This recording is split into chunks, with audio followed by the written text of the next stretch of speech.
कहानी की शुरुआत होती है रसल नाम के एक आदमी से जो जेल में बैठकर अपनी कहानी बता रहा था। उसके मुताबिक उसने एक ऐसी डकैती को अंजाम दिया था जिसका पर्दाफाश आज तक कोई पुलिस वाला नहीं कर पाया। फिर वो शुरुआत से बताता है कि उसने इस कारनामे को कैसे अंजाम दिया। जिस दिन उन्हें बैंक में चोरी करनी थी उस दिन वहाँ कई देशों के नागरिक मौजूद थे। इसके बाद बैंक में एक आदमी आया जिसने सफेद यूनिफॉर्म और चश्मा पहना था।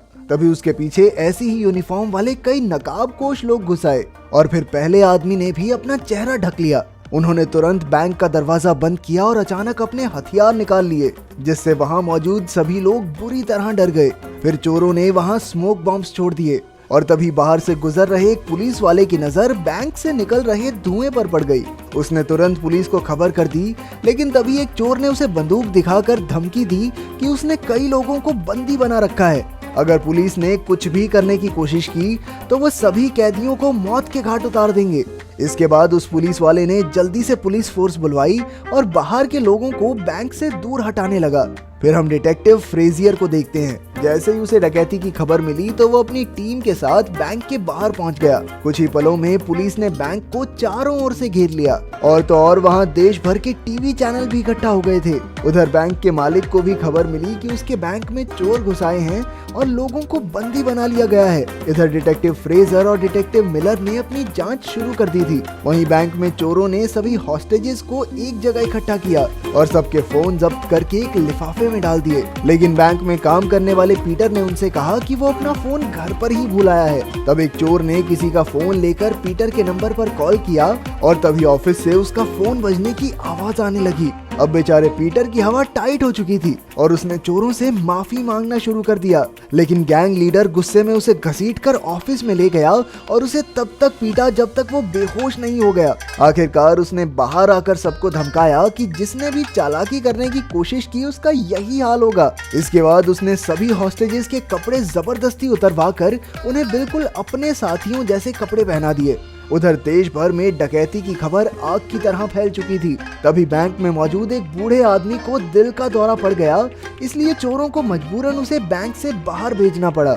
उसके बाहर आते ही पुलिस ने उससे काफी पूछताछ की, लेकिन उन्हें सिर्फ इतना ही पता चला कि अंदर यूनिफॉर्म पहने 4 चोर हैं और उनके पास हथियार भी हैं। इसके बाद हम देखते हैं कि बैंक के मालिक आर्थर ने मैडलिन नाम की एक लड़की को फोन करके मिलने बुलाया। जैसे ही वो आर्थर से मिली तो उसने कहा कि वो जानती है उस बैंक की एक तिजोरी में आर्थर का कोई राज छुपा है। वो जानना चाहती थी कि आखिर उस तिजोरी में है क्या, लेकिन आर्थर ने कहा कि उस तिजोरी में बेहद कीमती चीज है और वो नहीं चाहता कि किसी को भी इसके बारे में कुछ भी पता चले। उधर दोनों डिटेक्टिव्स को खबर मिली कि जिन गाड़ियों से चोर आए थे वो सब चोरी की ही थी। फिर पुलिस ने बैंक के सीसीटीवी कैमरास से अंदर देखने की कोशिश की, पर चोरों ने अब तक उन्हें तोड़ दिया था। इसके बाद अचानक चोरों ने एक हॉस्टेज के गले में बैग डालकर उसे बाहर भेज दिया। फिर जब पुलिस ने उससे बैग लिया तो उन्हें चोरों की लिखी हुई कुछ मांगे मिली। उन्हें रात 9 बजे तक 2 गाड़ियां और एक पायलट के साथ एक हवाई जहाज चाहिए, नहीं तो वो हर घंटे एक आदमी को गोली मार देंगे।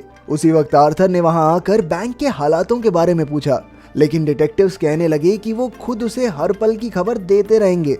इसके बाद चोरों ने पुलिस से अंदर बंद लोगों के लिए खाने पीने की मांग की और तब डिटेक्टिव को एक तरकीब सूझी। उसने बड़ी चालाकी से खाने के डब्बों में माइक्रोफोन्स लगा दिए ताकि वो बैंक में चोरों की बातें सुन सकें। फिर डिटेक्टिव फ्रेजर खुद डिब्बे लेकर बैंक तक पहुंचा और चोरों के बॉस से बात करने की कोशिश की, लेकिन बॉस ने उस पर कोई ध्यान नहीं दिया। आखिरकार उसने वापस आकर माइक्रोफोन्स के जरिए उनकी बातें सुननी शुरू की, लेकिन वो सब किसी अजीब सी भाषा में बात कर रहे थे।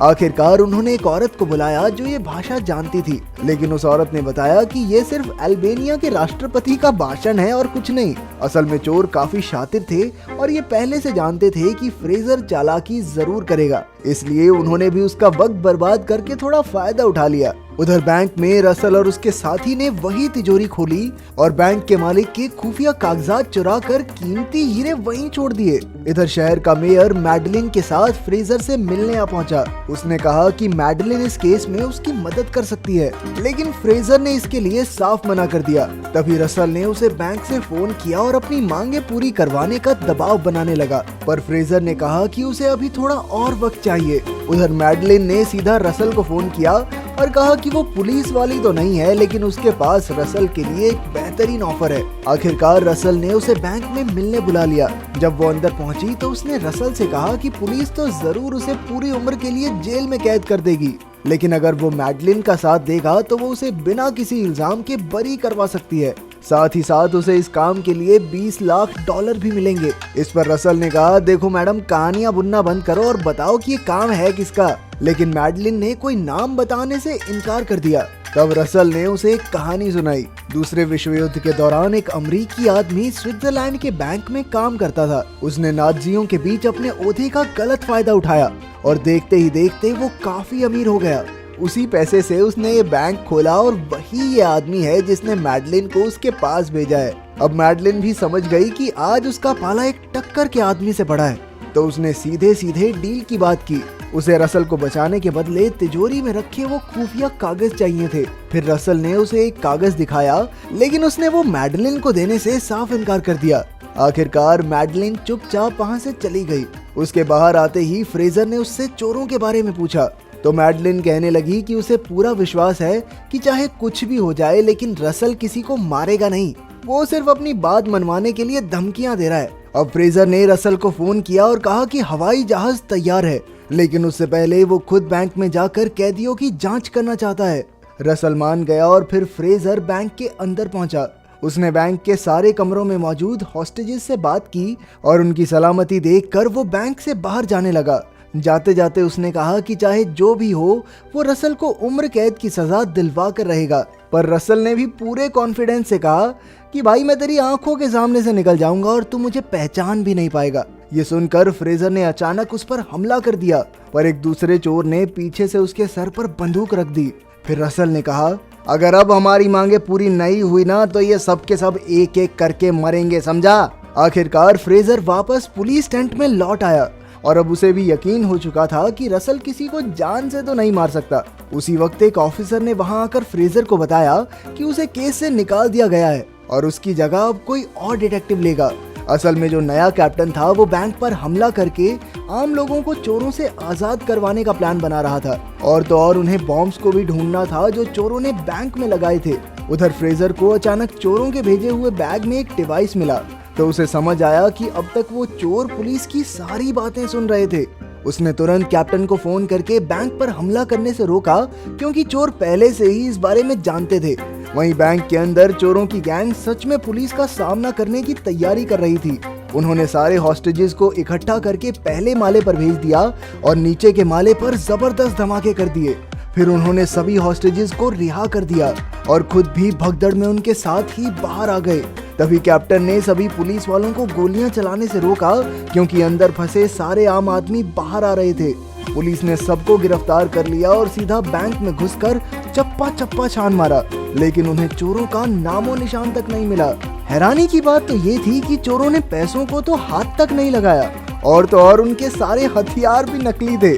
अब वो समझ गए कि सारे चोर बाकी लोगों के साथ ही बाहर निकल गए हैं, इसलिए उन्होंने एक एक इंसान से कड़ी पूछताछ की। लेकिन इतनी कोशिश के बाद भी वो असली चोरों की पहचान नहीं कर पाए, क्योंकि उनके चेहरे तो किसी ने नहीं देखे थे। आखिरकार सरकार के ऑफिसर्स वहां पहुंचे और उन्होंने फ्रेजर को कोई सबूत न मिलने की वजह से केस बंद करने को कहा। फ्रेजर ने वहां तो हाँ कर दी, लेकिन वो इस केस को सुलझाए बिना मानने वाला नहीं था।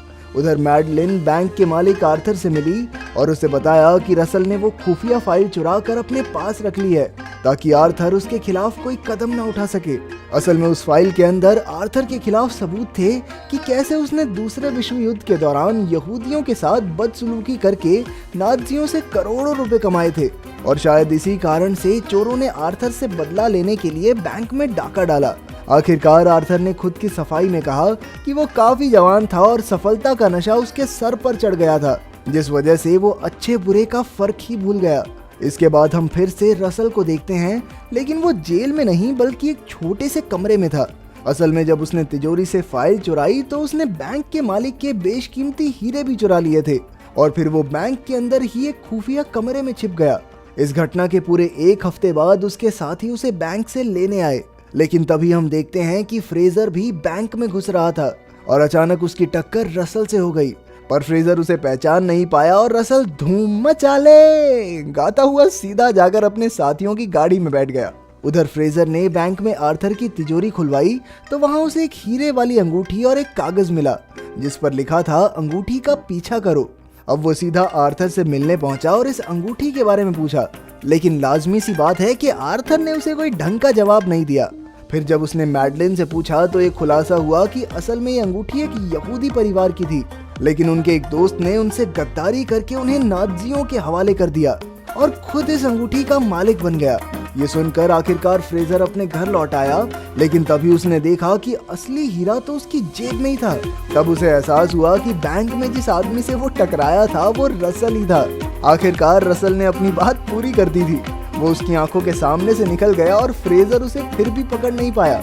लेकिन रसल तो फाइल के अलावा कुछ चुराने आया ही नहीं था। वो जानता था कि फ्रेजर को पैसों की सख्त जरूरत थी, इसलिए उसने हीरा चुरा कर फ्रेजर की जेब में रख दिया ताकि उसकी थोड़ी मदद हो जाए। अगर वीडियो पसंद आई तो लाइक कर देना, चैनल को सब्सक्राइब कर देना। मिलते हैं अगली वीडियो में।